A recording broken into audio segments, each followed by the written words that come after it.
Hello and welcome to a new topic, types of accent in English. Types of accents. There are different types of accents. In the case of English language, there may be a British accent, an American accent, an Australian accent, and a French accent from a non-native speaker point of view. Within British accent, we may have a deep South accent, a Scottish accent, a working class London accent, and a higher class educated accent, and so on, etc. So what we come to understand is that there is a difference in accent pattern. And what is that? We must know that everybody has an accent. Without accent, simply we cannot have our distinctive recognition in a speech. It is not possible to speak the sounds of language without using some accent pattern. Normally, we are more sensitive to accents which differ strongly from our own.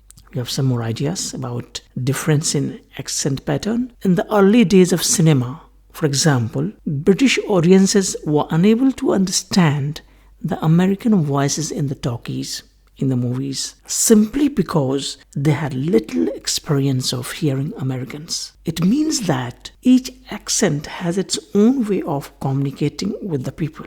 We cannot say that this accent is good or that accent is bad, this accent is right or that accent is wrong. However, we must try ourselves to be near in accent with those of native speakers. That will make you more understandable to others. Hope you understand the concept. Thank you and goodbye.